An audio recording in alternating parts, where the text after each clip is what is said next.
All right. Thanks, Suzanne and Ed. Really appreciate you taking the time to talk about your book, Roll with Advantage.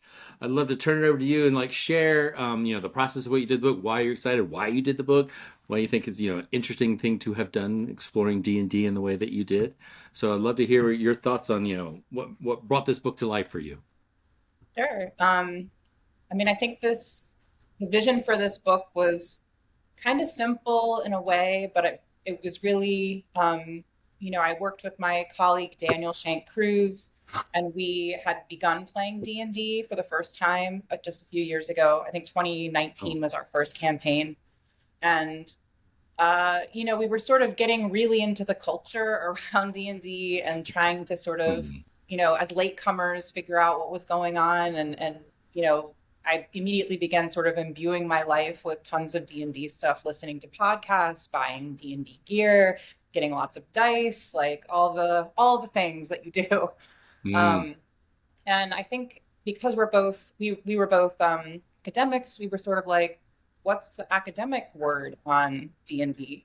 Mm. And then also, additionally, we found that there was a large academic life around D&D, but not as large of a creative writing life around D&D. Mm. At least not formally so. Like obviously, people do fandoms and they write on their own and they have Wow. their own campaigns. But in terms of my field, which is creative writing, there just wasn't a ton of stuff out there that was sort of representative of D&D or D&D experiences. Mm. Um, some, but not a ton. And so we really were sort of thinking like what would be cool is because we also found a lot of academics who were teaching like classes Mm. on D&D and RPG.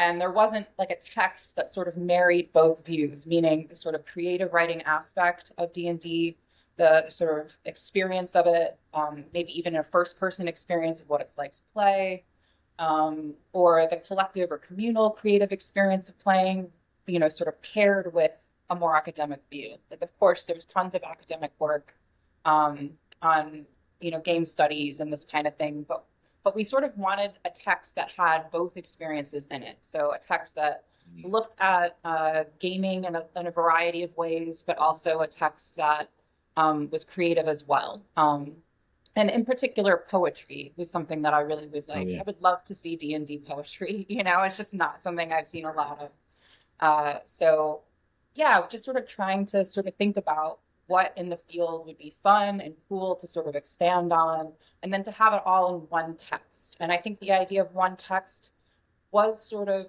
part of the gamifying of the text. We were like, we want people to be able Mm. to travel through this text and have multiple experiences.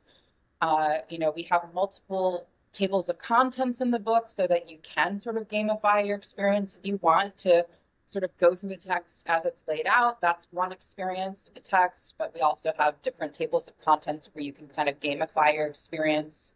And I think that's part of it is that we just really wanted the ability for people to explore in a sort of game type way, what kinds of reflections and ideas are happening right now on Mm. D&D. So Daniel and I sort of set out and we ended up at MLA, an MLA conference. Mm. And we sort of pitched the idea and we got a large response from really well-established writers and academics who were excited about the idea. So we went forward with it and we did a call for papers and, we really didn't even have a press at the time. We just were sort of like, we Mhm. know the community wants something like this, so we're going to just keep pressing and going and see where it takes us. And so, in a way, too, that also is kind of gamifying. It's like, let's take the risk, let's roll the dice and see what Mm. happens. No, that's great to hear. And Ed's how did you get involved in the process? Um, Mostly by serendipity, I think a lot of which is something very cool, in when you play tabletop role playing games or games in general. A lot of times things happen by chance, and sometimes for good, and sometimes for not. And I had originally come to the collection as a contributor, so I had submitted a poem, uh, Mm. which magically made it into the collection. It was accepted before I came on, so I at least can say that. Well, and sort of what's missing, which we try not to talk about anymore, but whatever, is like the pandemic happened. Um, Things, as with most publications, sort of start ballooning depending on what's going on. And I reached out a couple of times just to sort of, I'm not, irritating contributor. Let's like, what's going on? What's going on now?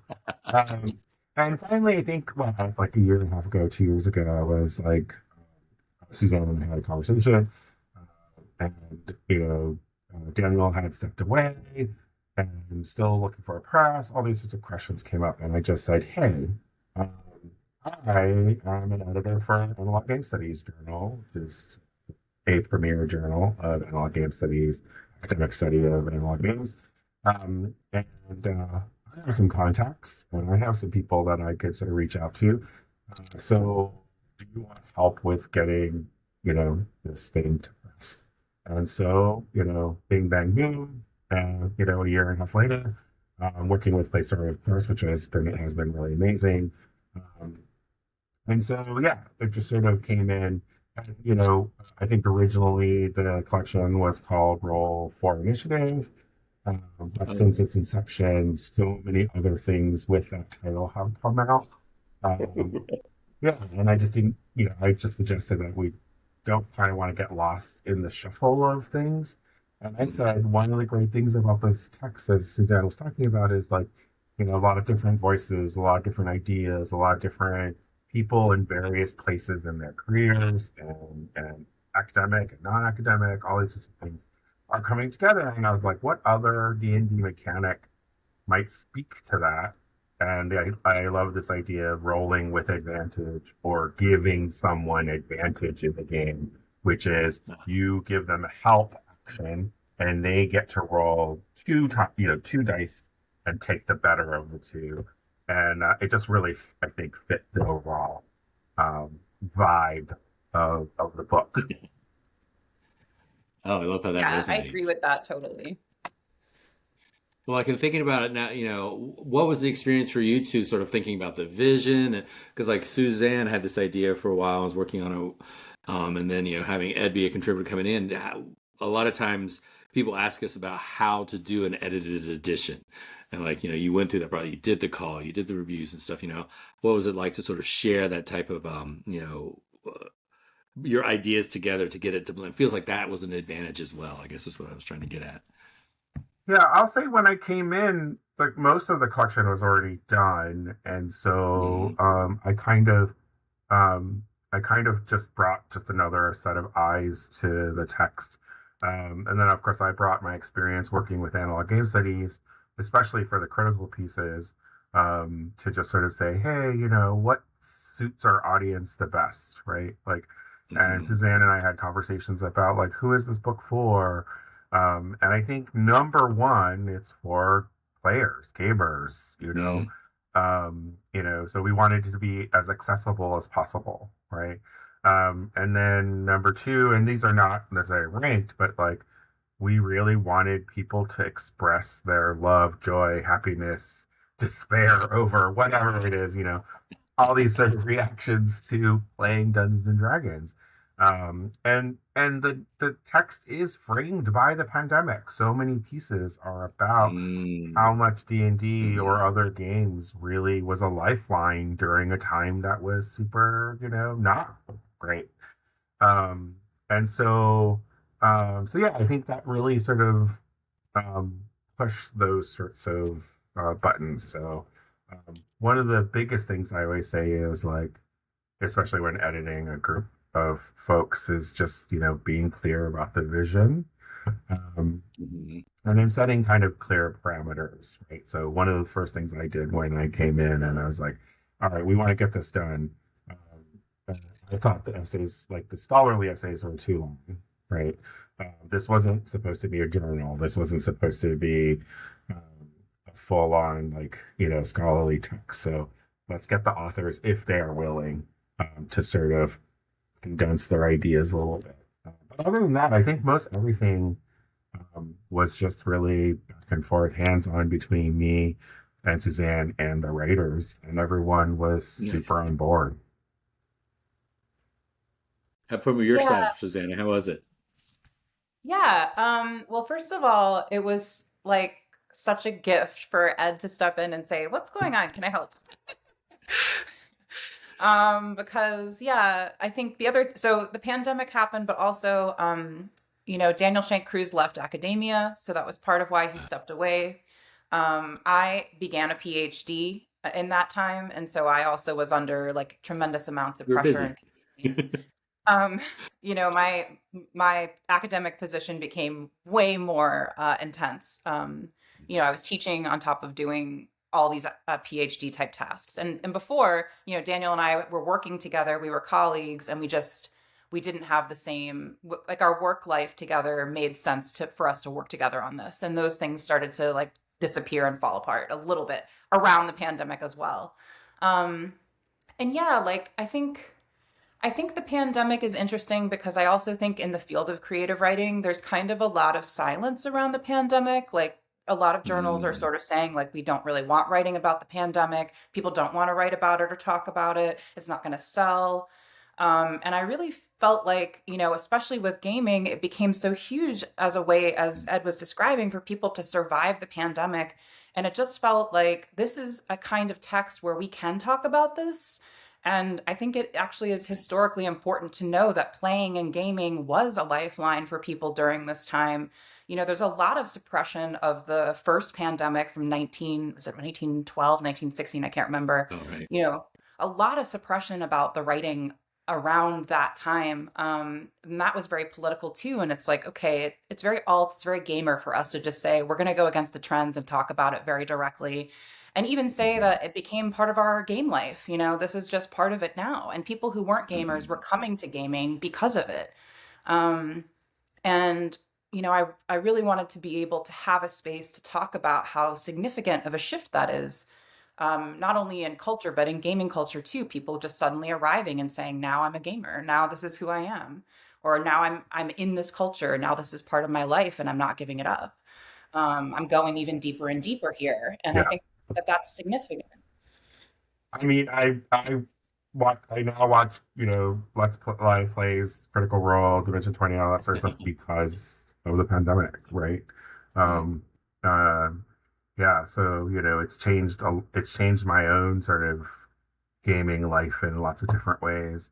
A Hmm. bunch of my friends and I that haven't gamed since we were, since I was in early grad school, but college for them, we picked up another game on Zoom because we all were like sitting in our houses, being like, what do we do? Let's hang out with friends. And this is like one of the best things that we could, and that group still continues to this day, years Oh, that's later, nice. which has been really wonderful. So, um, and, I do want to say, just because, we want people to read this in this book is, it's not a downer. It really is a celebration of life, and it's a celebration Yeah. of gaming, um, and a celebration of one's relationship to Dungeons and Dragons, which is, right now having its heyday, which we really just wanted to be a part of. Yeah, like it Yeah. makes me think. Oh, go ahead. Go ahead, Suzanne. Yeah. I just wanted to say that, yeah, the book is 100% a celebration, but it does acknowledge the pandemic as a framework. Yeah. So it's not about the pandemic; it's about gaming, and it's about, yeah, absolutely the experience and the celebration of that. Um, And yeah, I mean, picking the pieces, that was a process that happened largely before Ed came on board. And, I'm an experienced editor. I've been an editor of many creative writing journals for, the past 16 years. So I used my editorial eye in discussion with Daniel, and we picked the pieces that we thought were the strongest, and we had some incredible work. We also had some really interesting artwork that was contributed, or that was submitted. We didn't end up going that route, but it was really actually fun every time we got a submission to kind of open it up and just say, like, what's going on here? And because of the variety of the work and the variety, as Ed was saying, of voices in terms of where they are in their career, or if they're even in an academic career or not, like, the variety of voices and perspectives was something that I thought was so, so strong and interesting about how people were reacting to the call. Um, and because the call was like purposefully broad, it allowed for such a diverse group of writers to come together in the collection. And I think that's one of the coolest things is like you can travel from a poem that's a first person perspective about playing and what it means to a more critical piece sort of looking at, race and D&D and like, what is that? What, how do we handle that? Or how do we start to understand these kinds of pressures on the game that gamers are starting to feel like, what is this to have an evil race, etc. And I think all these questions sort of come up organically in the pieces. And that's what's cool is, the creative work asks different questions than the critical work. We have a Hmm. couple of critical pieces that are quite philosophical, that are sort of about what does it mean to play in terms of, are you ever able to really get away from your life while you're playing, or does it always sort of follow you? Which, of course, is more game study stuff. But I just love that there's some intense philosophical work right next to stuff that's just like, what's a goblin? you know? Well, like building on that and like thinking about some final thoughts on the book, I love how that mix of sort of like creativity and critique and looking at Dungeons and Dragons itself as a sort of like platform for creativity and connection and communicate and celebration. Like and I really love Suzanne that like you're sort of newish to D&D. It's not like, oh, I've been playing my whole life, which there's a lot of people out there. It's like they have that sort of background, and it's sort of. Do you feel like this book can share a sense for readers? Not just the players who understand D&D, but help people who are new to it or curious about it understand it and want to try it. Is that one of your hopes, goals, and Yeah, I mean, I think so. I think it's a super accessible text, as Ed was yeah. saying before, we wanted to make it accessible. And I think Mhm. the variety of perspectives, because there's so many different perspectives and ideas going on in the book, there's bound to be one or two that someone who's brand new is going to latch onto and Mm. say, wait, okay, this is for me, or this is about me, or I think there's something here that I want to explore.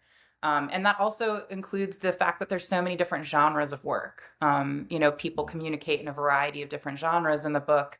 And the genre openness, I think, is allowing for even more accessibility, more openness, more sort of doors are opening for people as they go through the book. And I think, yeah, hopefully it will help someone who's new sort of say, okay, me too, I can do it too. Yeah, I Nice. just wanted to add to that like, I always tell folks, my students, whoever, like interdisciplinarity is hard. Like to do it well, it's actually Mhm. requires some work and listening and really figuring out how to engage. And I think that the collection is doing that, right? Like nothing is seamless, and that's good.